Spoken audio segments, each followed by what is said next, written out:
Herzlich willkommen zu El Cervatillo, der Bildungspodcast des Medina Alvara Gymnasiums. Situada en el corazón del viejo continente, Alemania es la tierra natal de grandes compositores musicales como Beethoven o Bach, filósofos como Kant o científicos entre los que destacarían Einstein y Heisenberg. Con una población aproximadamente de 83 millones de habitantes y una poderosa industria, es, además, la locomotora económica europea, siendo líder en sectores como la ingeniería automotriz, la tecnología y la energía renovable, con marcas por todos conocidos como Mercedes-Benz, Siemens o Bayern. Su capital, Berlín, famosa por su vida nocturna, es igualmente un centro político, creativo y artístico de primera magnitud, mientras que ciudades como Múnich y Hamburgo ofrecen una mezcla única de tradición y modernidad. En la actualidad queda ya lejos el tortuoso siglo XX y el país ha trabajado arduamente en las últimas décadas en pos de la reconciliación y la construcción de una sólida Unión Europea.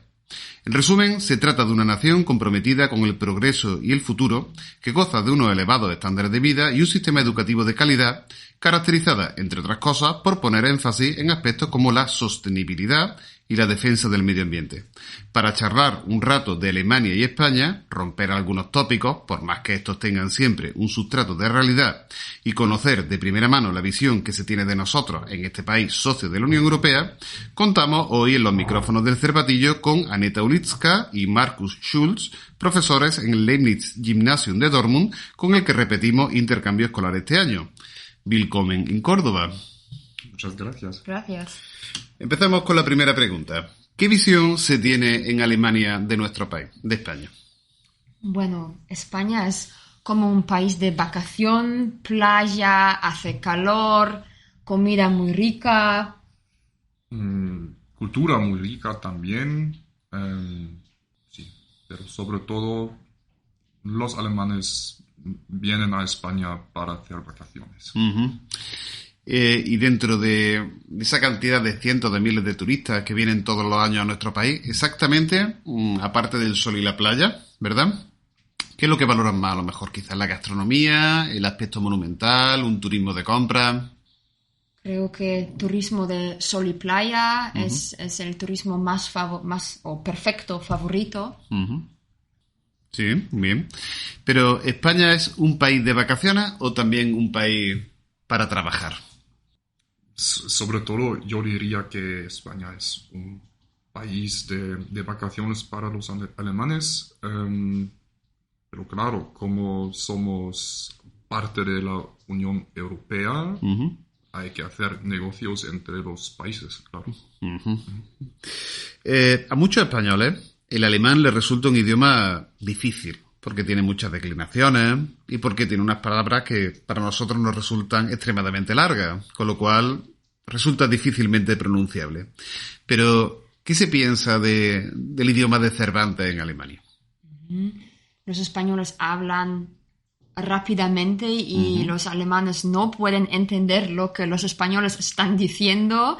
También las letras como C, C o la R es difícil para comprender.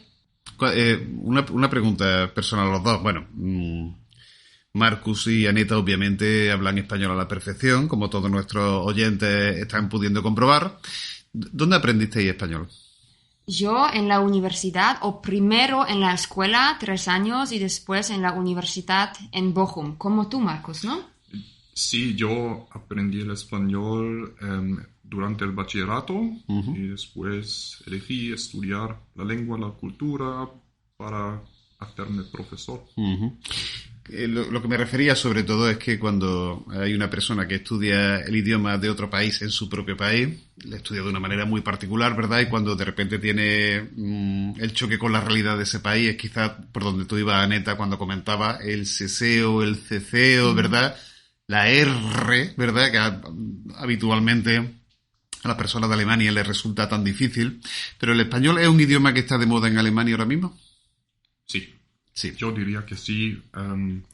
Antes era el francés y fue la lengua que se enseñaba durante mucho tiempo, pero poco a poco cambió, ¿no? Y ha sido como la lengua favorita debido a las películas, la música en español. Los jóvenes prefieren la lengua española y lo podemos ver en la escuela. Si tienen que elegir la segunda o la tercera lengua, siempre quieren elegir el español. Porque hay una especie de moda o gusto por lo latino, ¿verdad? Que es donde yo voy precisamente. Esa sensación tuve yo efectivamente cuando visité Alemania hace poco. Vamos a romper algunos tópicos o no. Vamos a ver lo que pensamos. Yo digo una frase y vosotros me decís lo que pensáis, ¿vale? Los alemanes y alemanas son todos muy serios, muy trabajadores, muy eficientes, un poco cuadriculados y muy disciplinados. ¿Qué hay de verdad en este gran tópico? Alles. Todo. Vale. ¿Oder nicht? Sí. ¿Sí? Sí, muy serios, trabajan mucho, son muy puntuales. Sí, pero cabe mencionar que en Alemania tenemos ese tópico que la Deutsche Bahn es la compañía de los trenes, nunca viene a tiempo. Yo, particularmente, he de decir que me sorprendió mucho cuando estuve hace poco en Berlín el variado sistema de trenes que había, por ejemplo, en la ciudad. Un poco, nosotros aquí tenemos todo va como un poquito más uniformado. Sin embargo, creo que allí hay más compañías de trenes, etcétera, ¿no? ¿Y los trenes llegan a tiempo o no llegan a tiempo? No llegan a tiempo, ¿verdad? Hay quejas con respecto a eso. Muy bien, de acuerdo. Vamos a otro tópico también, ¿no? Yo os pregunto, ¿hay vida después del sauerkraut, la cerveza y la salchicha? Porque es la visión típica que tienen los españoles, ¿eh? Unos alemanes, una mesa larga, con grandes jarras de cerveza y la salchicha como el producto nacional. Sí, lo es.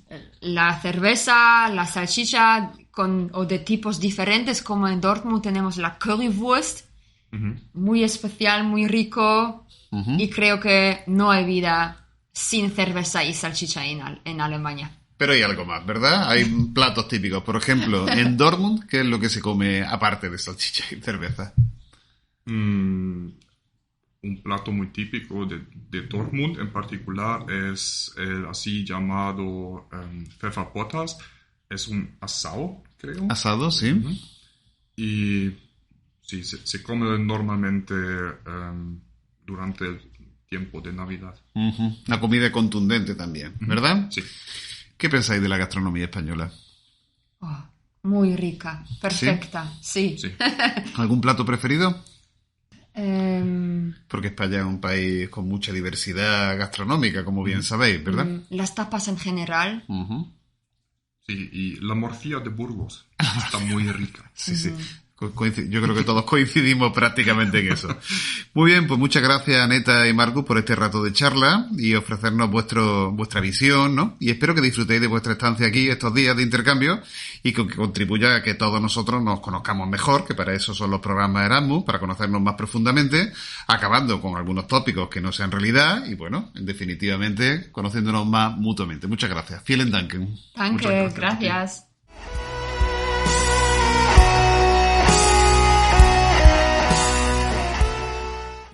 Bueno, pues estamos ahora con el señor Rafael Tirado, un amigo que está viviendo en Alemania y que tiene desde luego una visión privilegiada del país vecino, del país socio de la Unión Europea. Hablaba antes con los profesores Marcus y Aneta de Dortmund sobre la perspectiva que se tenía de uno y otro país respectivamente. Y ellos me comentaban que Alemania es un país donde la gente es muy seria, muy trabajadora y eficiente. Y hace poco, durante un viaje que hice a Alemania, pues me sorprendía ver en una librería un libro titulado algo así como Los alemanes siempre lo hacemos mejor. ¿Qué opinas desde tu perspectiva, Rafael, de esta frase tan demoledora y un poquito pagada de sí misma? Pues tan pretenciosa, ¿no? Pues yo pensaba antes de venir a Alemania, sin tener muchos conocimientos de Alemania, y justamente todo eso se me vino abajo cuando llegué a Alemania. No, y el ejemplo perfecto es lo que ellos te dijeron y también lo que se ve aquí, que es el tren, Deutsche Bahn. Muy bien. Rafael, por cierto, tiene ya experiencia en Alemania porque lleva nada más y nada menos que 3 años y medio, Creo que llegó también en un momento crítico al país, ¿verdad? Durante la pandemia. Quizá hay un antes y un después en el país durante la misma. Justo llegué la semana antes de que decretasen el estado de alarma aquí en Alemania y empezase el lockdown aquí en Alemania. Así, y además yo llegué a un pueblo muy chiquitito, de muy poquitos habitantes, y estuve allí viviendo 2 meses prácticamente solo, sin conocer absolutamente nada. Y una de las primeras cosas a las que me di de frente fue la digitalización, prácticamente inexistente en Alemania. Supongo que en todos los países ha cambiado bastante con esto de la pandemia, ¿verdad? Sí, Alemania se ha visto forzada a la digitalización. Mm. Ya con el tiempo he aprendido un poco más porque en Alemania se toman los derechos de privacidad, de protección de la privacidad muy, muy, muy, muy en serio, realmente en serio. Y quizás pues tenga que ver un poco con su historia. Pero sí, estaba cero digitalizado prácticamente. Y prácticamente necesitas siempre llevar efectivo. Yo acostumbrado en España a no llevar efectivo, pues aquí necesitas efectivo siempre. Una cosa un tanto sorprendente. Rafael habla con bastante conocimiento de causa porque trabaja dando clases de español voy a intentar pronunciarlo, una Volkshochschule, ¿verdad? ¿Me Sí, más o equivoco? menos. Sí, sí, sí. De manera que es una especie de centro, bueno, no tenemos algo equivalente en España, ¿verdad? Sería un centro como de educación para adultos, pero que también es como un centro cívico. Sí, en realidad hay algunos que tienen subvención del Estado, depende del Estado, claro, pero es como una institución internacional, no, perdón, nacional aquí en Alemania. Es decir, se conoce en toda Alemania, aunque luego cada estado, cada Bundesland tiene su propia gestión, y algunos incluso se financian por sus propios cursos. Lo que hacen especialmente son cursos de todo tipo, especialmente de idiomas, pero tienen cursos de todo tipo. Y además aquí te puedes certificar de diferentes tipos de trabajo y es el principal sitio donde los inmigrantes o extranjeros al final se sacan el B1 necesario para obtener la nacionalidad y para empezar a trabajar. Ujú. Tienes, por tanto, un contacto con la gente de Alemania bastante intenso y es por lo que me gustaría preguntarte desde la perspectiva de un español que está viviendo allí. Vive, si no recuerdo mal, en Augsburgo, ¿verdad? Una ciudad importante de un estado del sur de Alemania, del estado de Baviera. ¿Qué perspectiva tienen los alemanes de los españoles? ¿Qué impresión tienen ellos? ¿Hay algunos tópicos que tengan ya dentro de su cabeza bien marcaditos? Vale, pues, mi perspectiva además es un tanto particular, porque al ser profesor de español, la mayoría de alemanes que yo conozco quieren aprender español. Es Claro. decir, cuando yo hablo con mis amigos alemanes, me dicen, sí, en Alemania, cuando hablo de Alemania, yo vivo en Baviera, así que tampoco puedo generalizar. Pero cuando me dicen en Alemania hay mucho racismo, y me sorprende, porque yo no he vivido el racismo en mí, pero claro, yo soy un europeo blanco de familia católica, aunque yo no lo sea. Mis costumbres son muy parecidas a las de aquí, las entiendo muy bien, y además mis alumnos quieren aprender español. Significa que son personas que están abiertas a una nueva cultura y además una cultura pues, cultura de comida, cultura de sol y cultura de turismo. Además se ve muy bien reflejado en los libros para aprender español desde el alemán. ¿Cuáles son los temas? Comida, pedir en un restaurante, cubre todos los temas del Instituto Ujú, Cervantes, pero siempre desde la perspectiva del turismo. ujú. Yo hablaba Entonces, efectivamente con los profesores Marcus y Anita, cómo ujú, veían ellos a España y efectivamente coincide casi al 100% con lo que me estás comentando. Siempre un país de turismo, de sol, de gastronomía, un país sinónimo de felicidad, pero también le preguntaba qué piensan de los españoles, por ejemplo, como trabajadores. ujú. Claro, yo también tengo la suerte de que tengo más alumnos online internacionales. Entre ellos tengo, por ejemplo, a uno de Suiza. Este es dueño de varias empresas y los suizos tienen otra opinión totalmente de los alemanes. Ujú, Piensan que los alemanes están totalmente vendidos a Estados Unidos, 100%, no son nada sin Estados Unidos, cosa que se ha reflejado ahora con esta crisis. energética y además él dice, yo con los españoles sigo haciendo tratos porque me gusta España, pero realmente no puedo fiarme 100% de los españoles.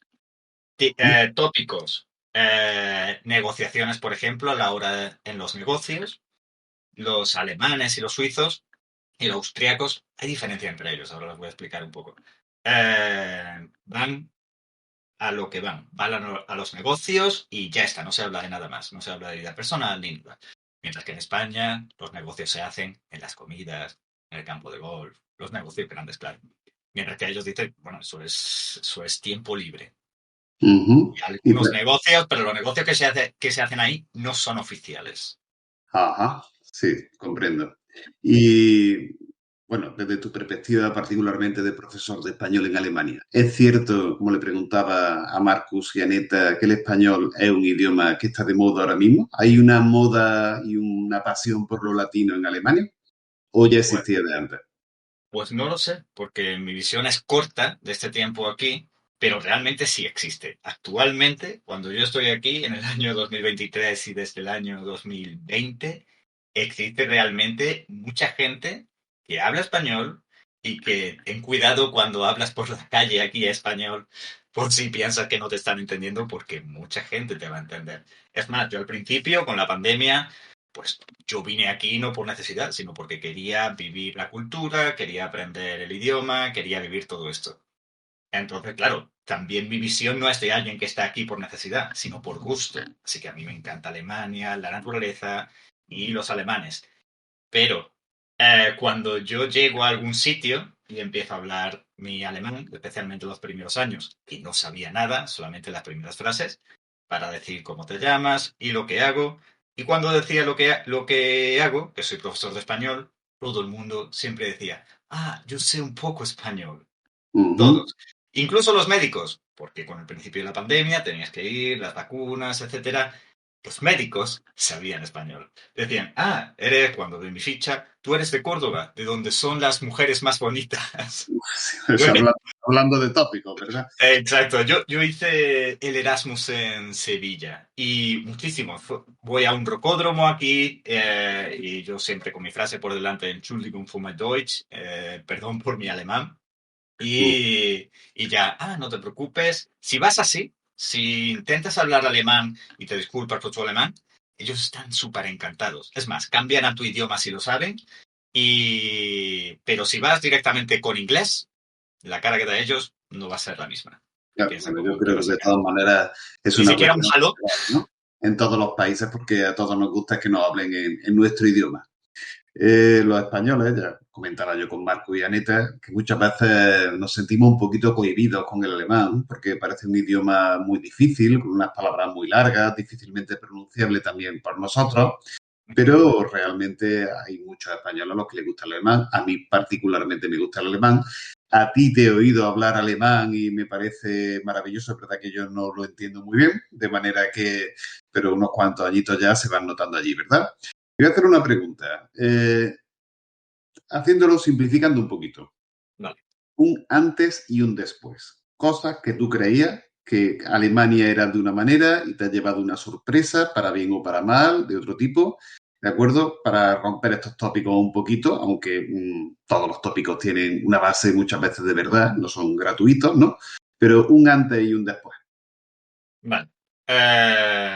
Lo primero fue el choque este de la digitalización y la tecnología. La burocracia realmente es grande aquí para todo, para absolutamente todo. Un ejemplo que me llamó la atención fue cuando aquí se hace el empadronamiento, se llama el registro, Anmeldung. Tú tienes que decir cuál es tu religión. Tienes que decirlo Ajá. obligatoriamente. Porque la religión se financia con esto. Y me parece muy curioso que protegen mucho sus documentos, sus datos personales, pero esta información, cuando tú la das, toda tu información va a la iglesia para que la iglesia te cobre y te mande todo. Entonces es muy curioso. Uh -huh. Y papeleo absolutamente para todo. Así que esa burocracia pues funciona, pero no te facilita nada. Es decir, yo porque me gusta el alemán y yo me pongo, pero incluso con lo que me gusta a mí el alemán, empecé a cogerle asco con toda la burocracia que hay, porque no ayuda, no facilita nada en absoluto. Y No tenemos, por tanto, los españoles derecho a quejarnos de burocracia, ¿verdad? derecho tenemos, pero desde luego es peor. Hasta luego. Luego, algo que me llamó también la atención fue la sanidad, porque tú puedes leer que la sanidad, una de las mejores de Europa, si no la mejor de Europa, y realmente, a ver, yo no tengo problemas médicos, por suerte, así que no he tenido que ir al hospital, solamente al médico para lo típico, análisis o un pequeño resfriado, cualquier cosa, pero las experiencias que hay aquí son horribles. Ujú. De, me chocó mucho la homeopatía, las sesiones de acupuntura, medicamentos, entre comillas, de homeopáticos que te receta el médico y que te cubre el seguro, porque, cuidado aquí, no existe el seguro público. Existe oficialmente porque se llama seguro público, pero son compañías privadas siempre y todos los médicos son privados. Existe un sistema de cobertura, por tanto, social distinto al español. Sí, totalmente. Además es obligatorio, es decir, que si tú no estás trabajando, tú tienes que pagar el seguro y el seguro mínimo es entre 170 euros y 280 euros al mes. Y esto lo tienes que cubrir. Si no puedes cubrirlo, tienes que hacer 1 millón de gestiones y venderte a la administración, es decir, que te vea absolutamente todo, todos tus ingresos, que sepa absolutamente todo de ti, porque Alemania es un Sozialstaat, por ese lado está muy bien, no deja caer a nadie, que es precisamente de lo que se quejan muchos alemanes. Vienen refugiados, vienen inmigrantes, no tienen ingresos, no tienen nada, y los cubre todo el Estado. Ujú. Y Pero claro, sobre esta cuestión económica que estás comentando particularmente, ¿es oro todo lo que reluce? ¿En Alemania se vive mejor que en España? ¿Hay mejor nivel de vida? no lo sé, la verdad. Sí, a ver, yo no cobro mal, entonces no lo sé, pero sí veo que estos mini jobs, como se llama en España, los jobs aquí, fue una política creo que a partir de 2005 y realmente ha empeorado mucho la situación de Alemania. No, perdón, aquí hay que diferenciar Alemania y los alemanes. Hubo un ministro que además le dijo al ministro de Economía de Grecia hace muchos años que Alemania es rica, pero los alemanes son pobres. Y Ajá. esto lo he descubierto aquí, esto lo he descubierto cómo es muy normal tener dos trabajos, especialmente los jóvenes, y aún así no llegar, y aquí muchísima gente y adulta vive en pisos compartidos, es lo más normal.